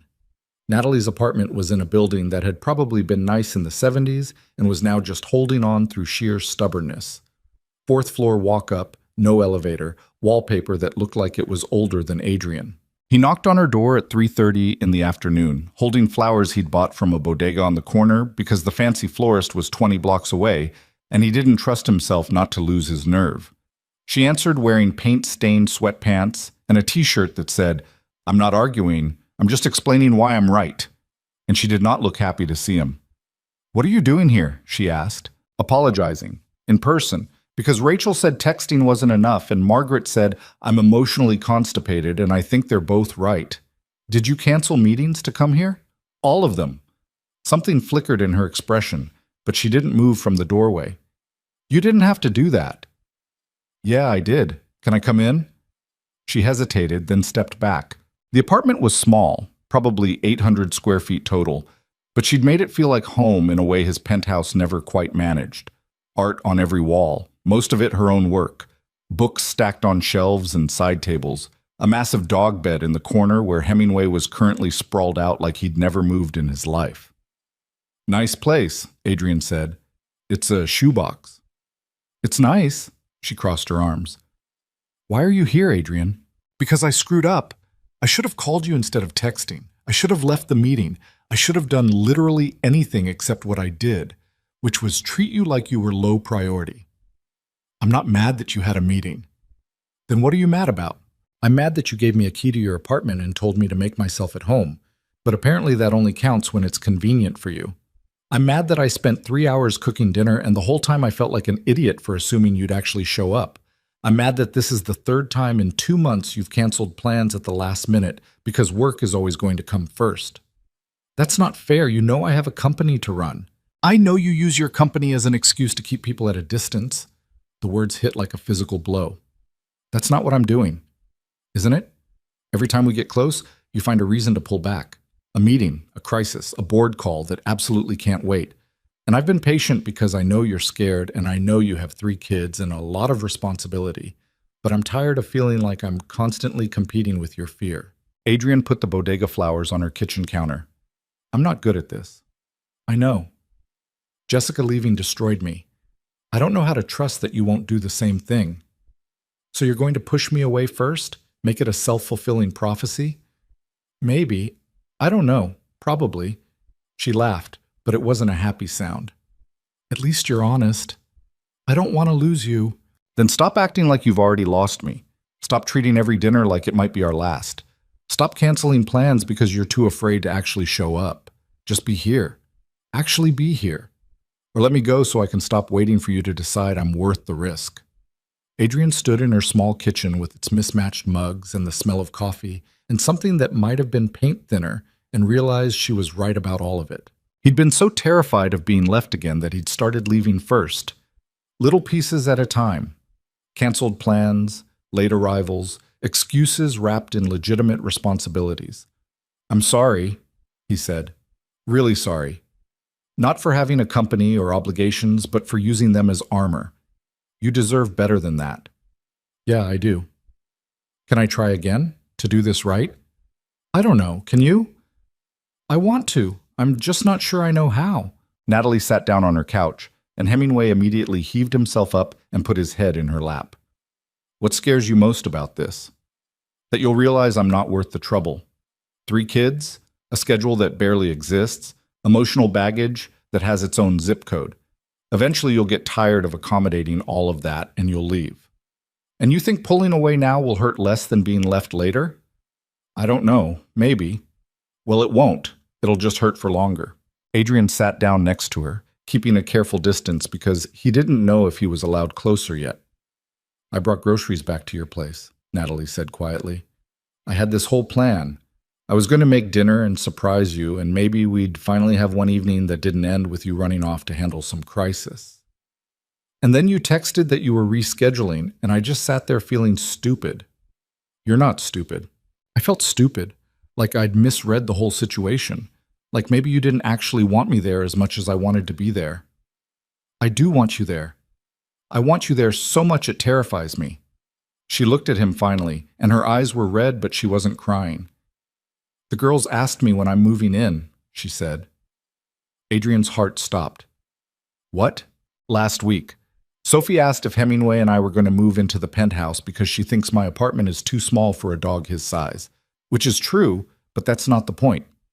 What did you say? I said I didn't know. That it was complicated. That they should ask you. They didn't ask me because they knew what you'd say, that it's too soon, too fast, too risky. Is it not? Probably, but I've been thinking about it anyway, about what it would be like to wake up in your apartment every morning instead of driving across the city, about having dinner with you and the girls every night instead of just twice a week, about being part of your life instead of just visiting it. Adrian couldn't breathe. Natalie, I'm not saying I want to move in tomorrow. I'm saying I want to know if that's even a possibility for you. If you can see a future where this is more than just casual dating with occasional sleepovers, because I can see it. And if you can't, I need to know now so I can stop imagining things that aren't going to happen. He should have an answer. He should know what he wanted. But all he could think about was Jessica's face when she told him she couldn't do this, couldn't be the person he needed, couldn't stay in a life that felt like drowning. I'm not her, Natalie said, reading his mind. I know you're scared I'll leave like she did, but I'm not her. I chose this. I chose you and the chaos and the 3 kids and the impossible schedule. I chose all of it knowing exactly what I was getting into. People change their minds. Yeah, they do. But you can't spend your whole life expecting everyone to leave. Eventually, you have to trust someone enough to let them stay. Hemingway shifted and put his head on Adrian's lap, which was probably a sign of something, but Adrian had no idea what. I want you to move in, he said before he could talk himself out of it. Not tomorrow, not next week, but eventually. When you're ready. When we're both ready. I want you to have a drawer that turns into a closet, that turns into half the bathroom, and all of the coffee mugs, because apparently you use a different mug every day, and I don't understand it, but I want to watch it happen. Natalie's smile was small and surprised. That's very specific. I've been thinking about it. When I'm not catastrophizing. And I'm terrified, but I want it anyway. She kissed him then, soft and careful, like she was testing whether they were okay again. They were, mostly. The fight didn't fix everything. Adrian still canceled plans sometimes when emergencies came up, and Natalie still got frustrated when work consumed him for days at a time. But they started talking about it instead of letting resentment build. Started setting boundaries and actually keeping them. Adrian blocked out Friday nights. No meetings, no calls, no emergencies, unless someone was literally dying. Just him and Natalie and whatever chaos the girls brought to the table. Natalie started keeping spare clothes at the penthouse. A drawer turned into 2 drawers, turned into half the closet, just like Adrian had said. Hemingway came to visit on weekends and immediately claimed the spot on the couch next to Mia. It wasn't perfect. Ellie got jealous sometimes when Adrian's attention shifted to Natalie. Sophie had a meltdown in week 8 because she wanted Natalie at her parent-teacher conference and didn't understand why that was complicated.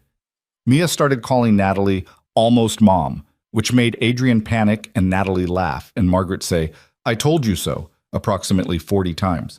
But it was real. Messy and complicated and real.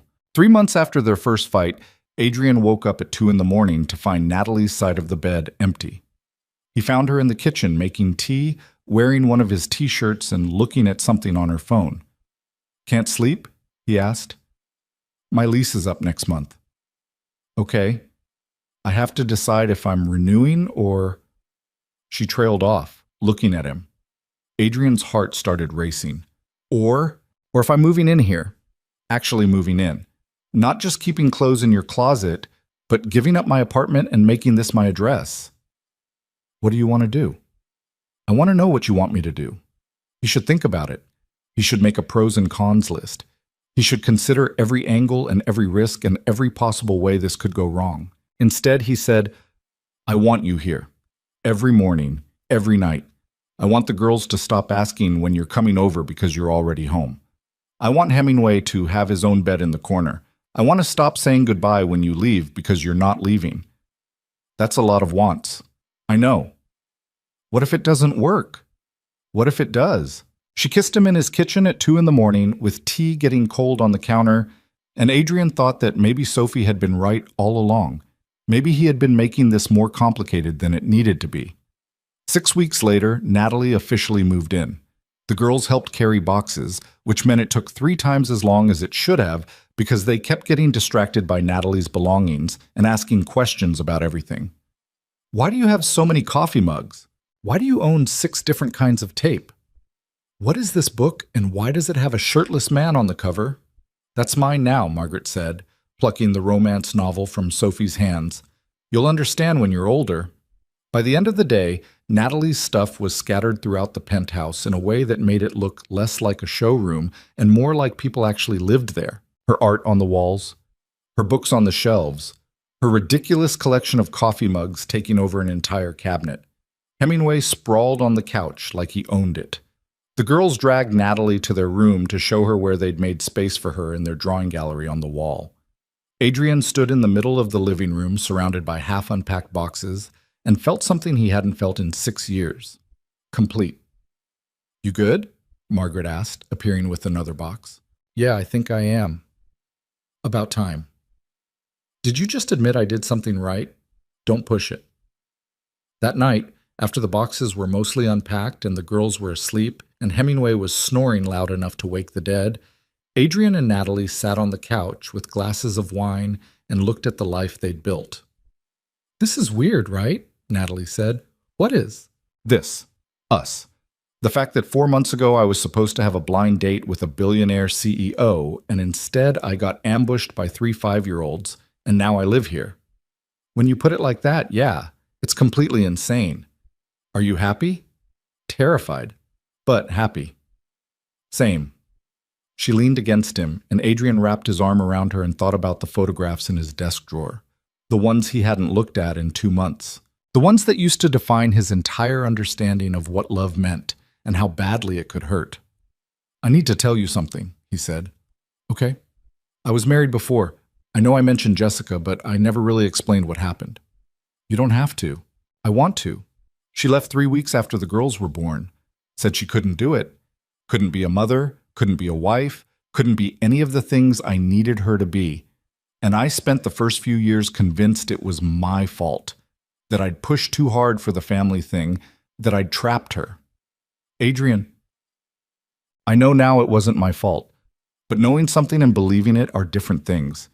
And I think part of me has been waiting for you to realize the same thing she did, that this life is too much, that I'm too much, that the girls are too much, that you can't actually want this. But I do want this. I know. I'm starting to believe it. Starting? It's a process. Give me time. She kissed his temple. I've got time. 2 weeks later, Adrian's company landed a contract that had been in negotiation for 8 months. $60 million, 3-year term, the kind of deal that made shareholders happy and secured jobs for 200 employees. Rachel scheduled a celebration dinner at a restaurant that required reservations 6 months in advance. Just you and the executive team, she said. Very exclusive, very fancy. What time? 7 on Friday. Adrian looked at his calendar. Friday was his night with Natalie and the girls. No work, no exceptions. Move it to Thursday. The restaurant is only available Friday. Then find a different restaurant. Adrian, this is a $60 million deal. You're allowed to celebrate. On Thursday. Or we celebrate in the office with pizza. I don't care which. Rachel stared at him. You're turning down Pierre's for pizza? I'm keeping a commitment I made to my family. Find another day or find another venue. She left, shaking her head, but she moved the dinner to Thursday. When Adrian told Natalie about it that night, she looked at him like he'd done something extraordinary instead of just basic. You turned down a fancy dinner? I turned down Friday. We already had plans. Our plans were ordering Thai food and watching the girls teach Hemingway tricks he's too old to learn. Exactly. Why would I miss that? She kissed him, and later when Margaret asked what that was about, Natalie just smiled and said, he's learning. The first snow of December came early that year, blanketing the city in white and turning Central Park into something out of a postcard. The girls had never seen snow before. Well, they had, but they'd been babies and didn't remember it, and they lost their minds with excitement. Can we go to the park? Ellie begged. Please, please, please. It's 20 degrees outside, Adrian said. That's perfect snow weather. You'll freeze. We have coats. Natalie appeared from the bedroom wearing a puffy jacket and a hat with a pom-pom. I'm with the girls on this one. First snow is non-negotiable. You're supposed to be on my side. I'm on the side of fun. Get your coat. They spent 2 hours in Central Park building a snowman that looked more like a snow blob and having a snowball fight that the girls absolutely dominated because they had no concept of fair play and ganged up on Adrian mercilessly. Natalie took pictures of everything. The girls laughing, Hemingway trying to eat snow, Adrian getting hit in the face with a snowball Sophie threw from 3 feet away. At one point, while the girls were busy constructing a snow fort, Natalie slipped her hand into Adrian's. You know what I was thinking? What? 6 months ago, I was sitting in a cafe waiting for a blind date I didn't even want to go on. And now I'm standing in Central Park with a man I love and 3 kids who convinced me to move in by sheer force of will and a dog who won't stop eating snow. It's weird how life works. Adrian's brain caught on one specific word. You love me? Oh, yeah, did I not mention that? No, you definitely didn't mention that. Well, I do. I love you. I love your weird daughters. I love this chaotic life we've built. I even love Margaret, even though she scares me sometimes. I can hear you, Margaret called from a bench 20 feet away where she was drinking coffee and supervising. I love you too, Natalie called back. I know you do. Adrian pulled Natalie closer, not caring that they were in public or that his daughters were definitely watching. I love you too, he said, in case that wasn't obvious. It was a little obvious, but it's nice to hear anyway. They kissed while snow fell around them and the girls made gagging noises and Hemingway barked at nothing. It wasn't perfect. It wasn't a fairy tale. But it was theirs, and for the first time in 6 years, Adrian let himself believe that maybe that was enough. The proposal had been living in Adrian's head for 3 weeks, getting more elaborate and more ridiculous with each passing day. He'd considered renting out the entire Rosewood Cafe. Too obvious. A helicopter ride over the city. Too showy. A quiet moment at home with the girls. Too casual for something this significant. Rachel had suggested a flash mob, which Adrian had vetoed immediately because he'd rather jump off his own building than participate in a flash mob. Margaret had suggested he just ask her like a normal person, which was probably the right answer but felt insufficient for someone who'd accidentally become the center of his entire world. The girls had their own ideas, which ranged from decorate Hemingway with a sign to hide the ring in her coffee and hope she doesn't swallow it. That's a choking hazard, Adrian said. Only if she doesn't chew her coffee, Sophie argued. Nobody chews coffee. Then she won't choke. Problem solved. It was a Friday night in mid-December, 3 days before the 1-year anniversary of the disastrous blind date that had started everything. Adrian had finally settled on a plan that felt right, which meant it was probably going to go completely wrong. He'd arranged for Margaret to take the girls out for pizza and a movie. He'd made a reservation at the Rosewood Cafe for 7 p.m. He'd bought a ring that had taken him 6 weeks to choose because apparently there were 47 different settings, and he'd agonized over every single one. The plan was simple. Take Natalie back to where it started. Tell her he wanted to spend the rest of his life with her, and hope she said yes. Of course, nothing in Adrian's life had ever gone according to plan, so he should have seen it coming. At 4 p.m., his phone rang. Unknown number. He almost didn't answer. Should have let it go to voicemail. Instead, he picked up.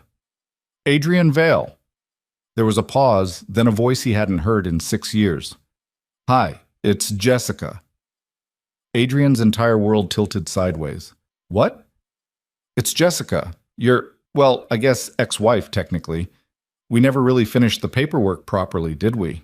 He couldn't breathe, couldn't think, just stood there in his office with the phone pressed to his ear while his brain tried to process the fact that the woman who'd abandoned him and their 3 newborn daughters was calling him on a random Friday afternoon like this was normal.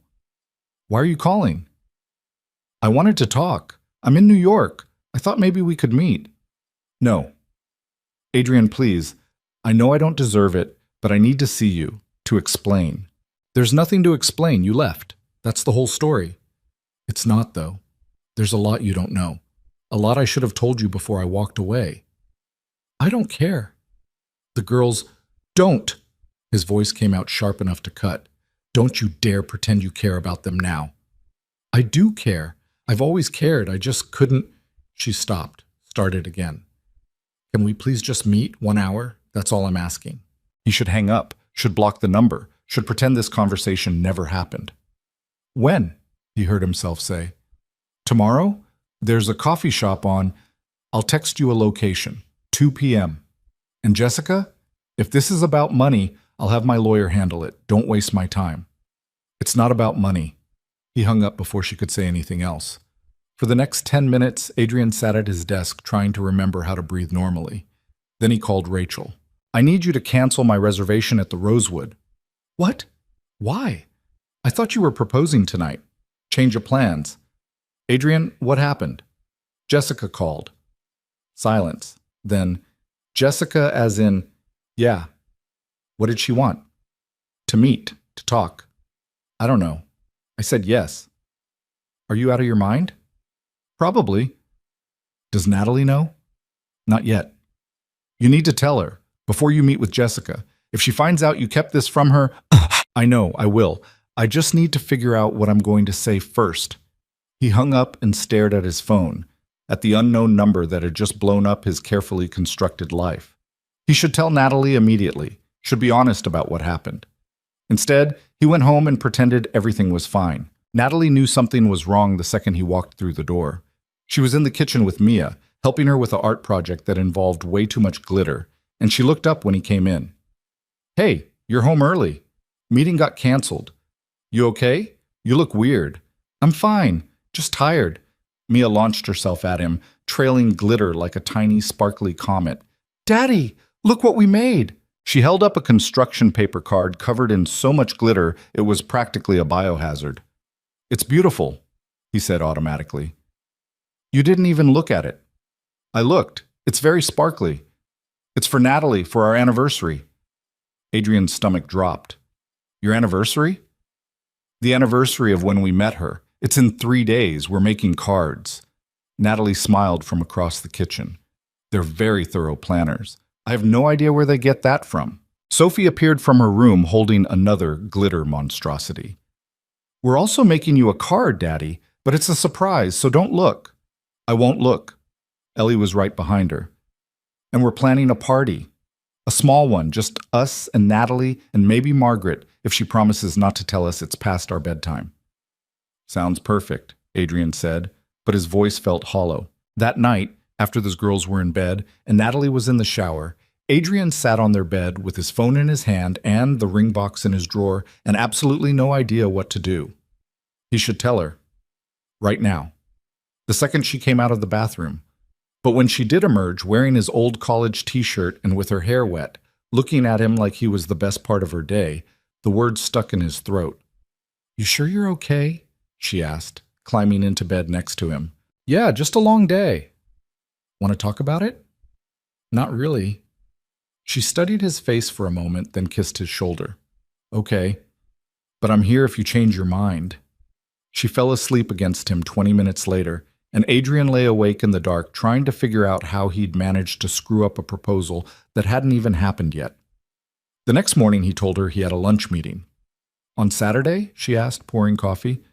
Investor thing. Should only be a couple hours. It wasn't technically a lie. Jessica was definitely going to cost him something, even if it wasn't money. He met her at a cafe in a neighborhood he never went to, specifically because he didn't want to risk running into anyone he knew. She was already there when he arrived, sitting at a corner table with a cup of tea she probably hadn't touched. She looked different than he remembered, older, obviously, but also smaller somehow, less substantial. Or maybe he'd just built her up in his head for 6 years, until she became this mythical figure of abandonment instead of just a person who'd made terrible choices. Hi, she said when he sat down. You have 1 hour. Right, okay. She twisted her hands together. I don't know where to start. How about why you left? I was 26. I was scared. I looked at those 3 babies and I saw the rest of my life disappearing. No career, no travel, no freedom. Just diapers and bottles and losing myself completely.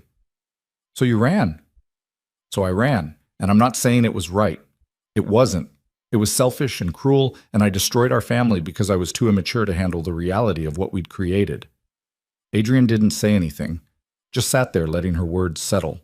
I thought I'd feel better, Jessica continued. I thought once I left, I'd find myself or whatever, figure out who I was supposed to be. And for a while it worked. I traveled. I got a job I loved. I convinced myself I'd made the right choice. And now? Now I'm 32 and I see women with their kids, and I wonder what mine look like. Whether they're happy, whether they hate me, whether they even remember me. They don't remember you. They were 3 weeks old. She flinched. That's probably for the best. Is it? Because I've spent 6 years trying to explain to them why their mother didn't want them. Do you have any idea how hard that is? Telling 3 little girls that they're enough, they're wanted, they're loved, when the evidence suggests otherwise? I know I hurt them. I hurt you. I hurt everyone. That's why I'm here. To apologize? 6 years late? To tell you I'm getting married. Adrian felt like he'd been punched. What? His name is David. We met 2 years ago. He's wonderful, patient, kind, nothing like... She stopped. Nothing like us were. Congratulations, Adrian said flatly. He knows about the girls, about what I did, and he thinks I should try to make amends, to at least reach out, to see if maybe I could... No. Adrian, no. You don't get to do this. You don't get to disappear for 6 years and then show up because your new boyfriend thinks it's a good idea. You don't get access to them. Not now. Not ever. They're my daughters. Legally, maybe, but you haven't been their mother since the day you walked out.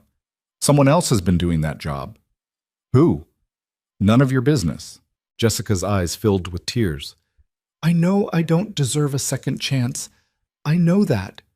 But I'm different now. I've grown up. I could be part of their lives, even just a small part. Adrian stood up. You had a chance to be part of their lives. You chose Paris instead. You chose yourself instead. And that's fine. You're allowed to make that choice, but you don't get to unmake it just because you feel guilty now. Please. The answer is no. If you want to assuage your guilt, go to therapy. If you want to send child support, my lawyer will send you the account information. But you don't get access to my daughters. You don't get to walk back into their lives and confuse them and leave again when things get hard. I wouldn't leave again. You don't know that, and I'm not willing to risk their hearts on your maybe. He walked out before she could argue, made it to his car before his hands started shaking. By the time he got home, he'd missed 17 calls from Rachel and had 23 texts from Margaret asking where he was because apparently the girls were having a meltdown about something. He walked into chaos. Ellie was crying in the living room. Sophie was yelling at Margaret.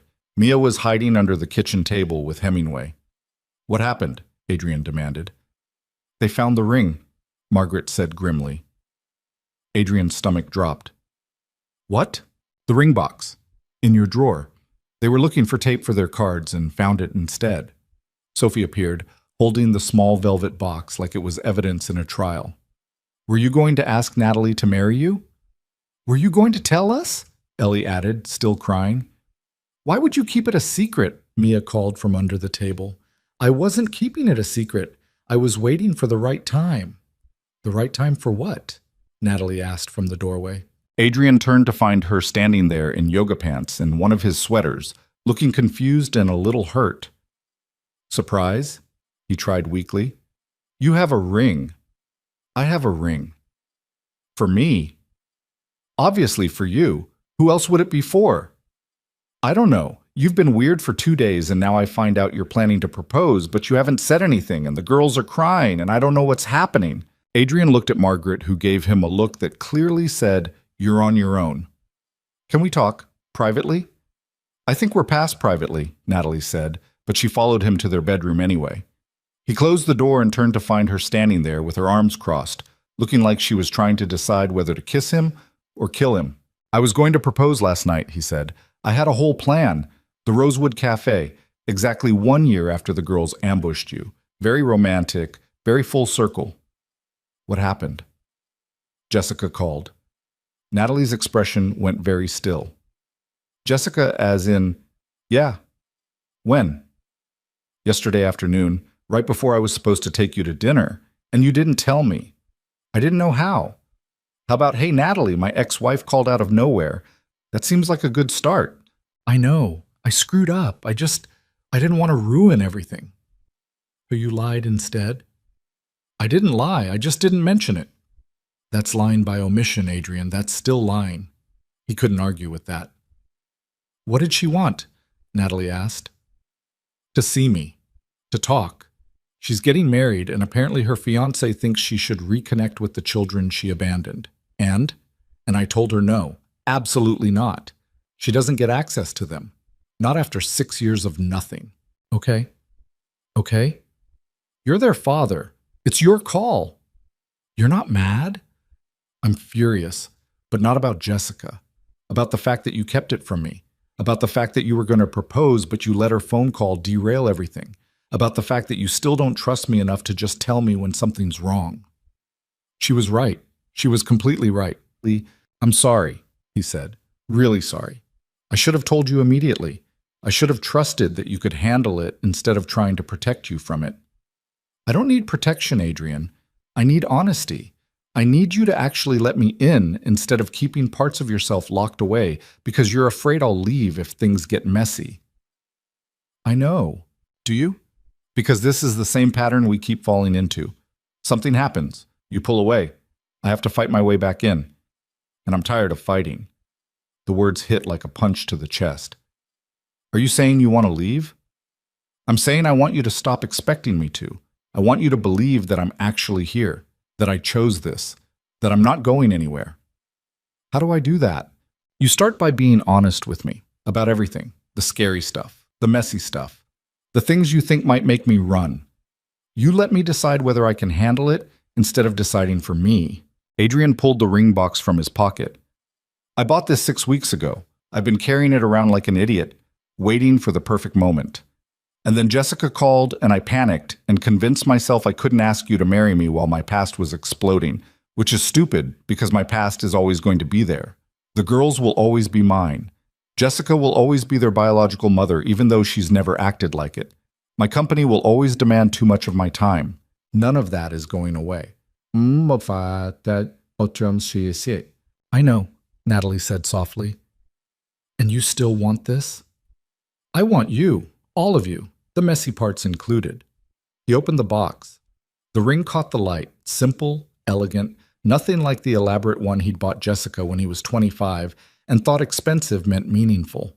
I'm bad at this, he said, at being vulnerable, at trusting people, at believing good things can last. I'm probably always going to be a little bit of a disaster. But I love you. I love you more than I thought I could love anyone. And I want to marry you, not because it's been exactly 1 year or because the moment is perfect, but because I can't imagine my life without you in it. That's not very romantic. I know, I'm bad at romantic. You're really not. She was crying now, but smiling too. You're just honest, which is actually better. Is that a yes? Ask me properly. Adrian got down on one knee in their bedroom, while outside the door 3 5-year-olds were definitely listening, and Margaret was probably recording the whole thing. Natalie Brooks, will you marry me and my 3 chaotic daughters and our giant dog and whatever other disasters life throws at us? Yes, she said. Obviously, yes. He slipped the ring on her finger, and she pulled him up and kissed him. While outside the door, the girls erupted in screams loud enough to wake the neighbors. They burst in before Adrian and Natalie could even separate, piling onto them in a tangle of arms and excitement and questions that came too fast to answer. When's the wedding? Can we be flower girls? Can Hemingway be the ring bearer? That's a terrible idea. He'll eat the rings. He won't eat the rings. He ate Sophie's retainer last month. Margaret appeared in the doorway with her phone out. Congratulations. Also, you're all being very loud and it's 8 p.m. It's barely 8, Ellie protested. Fine, you're all being very loud and it's barely 8. They spent the next hour on the couch, all of them squished together, planning a wedding that would probably be complete chaos and talking about a future that felt terrifyingly real. At some point, Mia fell asleep against Natalie's shoulder. Sophie was sprawled across Adrian's lap. Ellie was wedged between them, still making lists of wedding requirements. We need doves, she said. No doves, Adrian said. Why not? Because doves are expensive and they poop everywhere. Butterflies, then. Also no. You're no fun. I'm very fun. I'm just not releasing animals at my wedding. Natalie laughed, and Adrian looked at her, really looked at her, and thought about the woman who'd been sitting alone in a cafe a year ago, waiting for a date that never showed up. She'd been looking for something ordinary, something safe and predictable. Instead, she'd gotten 3 kindergartners who staged interventions, a billionaire who couldn't stop catastrophizing, and a life that was anything but safe or predictable. And somehow, impossibly, she'd chosen to stay. Later that night, after the girls were finally in bed and Margaret had gone home and Hemingway was snoring on the couch, Adrian and Natalie stood at the floor-to-ceiling windows looking out at the city. "I talked to the girls about Jessica," Natalie said quietly, "after you left today. They asked if she was coming back. What did you tell them? The truth, that sometimes people make choices we don't understand. That she left because she wasn't ready to be a mother, not because there was anything wrong with them. That they have a family that loves them right here, right now." "How'd they take it?" Ellie cried. Sophie got angry. Mia went quiet. Pretty normal responses, I think. "I should have been here. You were dealing with your own stuff. It's okay." "Is it?" "Yeah, because we're a team now. You don't have to handle everything alone anymore." Adrian pulled her closer. "I'm going to mess this up sometimes." "I know. I'm going to cancel plans and work too late and forget to communicate." "Probably." "And you're still going to marry me?" "Unless you give me a really good reason not to." He kissed her while the city glittered below them, and inside their home, 3 little girls slept peacefully, and a dog snored loud enough to rattle windows. It wasn't perfect. It would never be perfect. But it was real and messy and theirs, and that was enough. The wedding happened 4 months later in the Rosewood Cafe, which Rachel had somehow convinced the owner to close for an entire Saturday. It was small, just close friends and family, plus 30 kindergartners from the girls' class, because apparently you couldn't not invite Emma and Charlotte and Aiden once you'd mentioned you were getting married. The girls wore matching dresses and argued the entire morning about who got to walk down the aisle first. "I'm the oldest," Ellie said. "By 4 minutes," Sophie countered. 4 minutes counts." They compromised by walking down together, holding hands, scattering flower petals with about 40% accuracy. Hemingway did not eat the rings, mostly because Margaret held on to them until the last possible second. Jessica did not show up, which was the best gift she could have given them. Natalie wore a simple dress that made her look like herself, not like someone trying to be a bride from a magazine. Adrian wore a suit and cried during his vows, which he absolutely hadn't planned to do. "I was supposed to be at this cafe a year ago," he said, voice breaking. "I was supposed to meet someone I didn't want to meet for a date I didn't want to go on. And I missed it because I got stuck at work, which is the most me thing possible. But my daughters refused to let it end there. They hunted you down, they dragged you into our lives, and somehow you decided to stay. You chose this chaos. You chose us. And I will spend the rest of my life being grateful that you're exactly as stubborn as they are." Natalie's vows were shorter and made people laugh. "I thought I wanted normal. I thought I wanted safe. I thought I wanted someone who had time for me and didn't come with 3 tiny humans who conduct background checks on their father's dates. But I got you instead. I got all of you. And it turns out normal was overrated anyway." They kissed while 30 kindergartners made gagging noises, and Margaret cried, and Rachel took approximately 400 photos. The reception was in the same cafe, with cupcakes instead of a traditional cake, because the girls had strong opinions about frosting. Adrian danced with all 3 daughters, one at a time, while Natalie danced with Margaret and pretended not to notice that the older woman was getting emotional.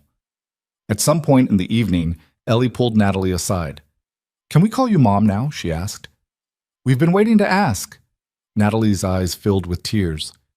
"You want to? We already do. In our heads. We just didn't know if it was okay." "It's more than okay." Sophie and Mia appeared like they'd been summoned. "So we can call you Mom?" Sophie confirmed. "Yes. Not Natalie Mom or almost Mom or stepmom. Just Mom, if that's what you want." "It's what we want," Mia said solemnly. They hugged her all at once, nearly knocking her over, and Adrian watched from across the room, feeling like his chest might crack open from the weight of how much he loved all of them. Rachel appeared next to him with champagne. "You did good. I had help." You had three tiny criminal masterminds who refused to let you be lonely. That's different. They're not criminals. They literally staged a covert operation to hijack your love life. Fair point. They watched Natalie and the girls together, laughing about something, looking like they'd always been a unit. You know what the weird part is? Adrian said. What? For 6 years, I thought Jessica leaving was the worst thing that ever happened to me. I thought it broke me, made me unable to trust anyone again. And now? Now, I think maybe it was the best thing. Because if she'd stayed, I never would have been desperate enough to let my daughters set me up on a blind date. I never would have met Natalie. I never would have learned that the family I needed was different from the family I thought I wanted. Rachel clinked her glass against his. That's very philosophical for someone who spent the first 3 months of his relationship convinced it was going to end in disaster. I contain multitudes. You contain issues, but you're working on them. At midnight, they left the cafe and walked home through the city, all of them together. The girls were exhausted but refused to be carried. Hemingway was limping from too much dancing. Natalie's feet hurt from her shoes.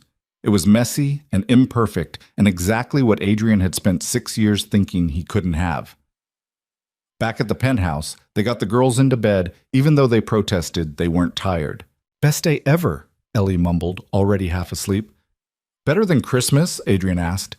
Way better. Christmas doesn't come with a new mom. In their own room, Adrian and Natalie collapsed onto the bed, still in their wedding clothes. We did it, Natalie said. We did. I'm married to a billionaire. That's weird. I'm married to someone who lets my children ambush her in restaurants. That's weirder. She laughed and rolled toward him. What do you think they're going to be like when they're teenagers? Terrifying. Absolutely terrifying. Good thing there's 2 of us now. Good thing, he agreed. They fell asleep like that, still dressed, still wearing their rings, still getting used to the idea that this was real and permanent and theirs.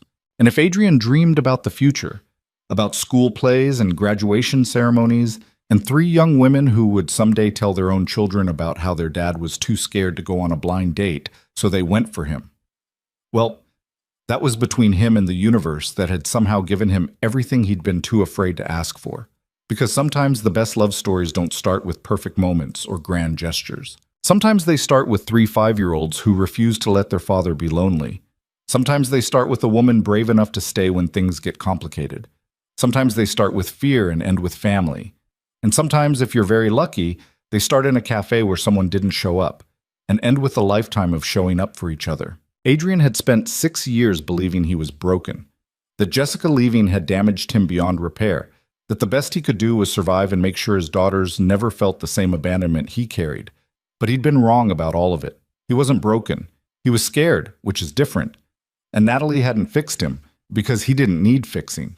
She just loved him enough to let him fix himself. The girls had been right all along. He had been lonely. Desperately, achingly lonely in a way that success and money and even fatherhood couldn't quite fill. But he wasn't lonely anymore. He had a wife who understood that love wasn't about grand gestures, it was about showing up. He had 3 daughters who saw through his fear and loved him anyway. He had a dog who snored and a penthouse that finally felt like home, and a future that looked nothing like the one he'd planned, but everything like the one he needed. And 1 year after missing the worst blind date of his life, Adrian Vale finally understood what his daughters had known from the beginning. Sometimes the people who save you are the ones you never knew you were waiting for. Sometimes family isn't about blood or biology or perfect circumstances. Sometimes it's just about choosing each other over and over again until choosing becomes as natural as breathing. And sometimes the most important thing a person can do is let themselves be loved by people who refuse to give up on them, even when they've given up on themselves. Adrian had been given a second chance at love, not because he deserved it, but because 3 kindergartners believed he did, and he was going to spend the rest of his life proving them right.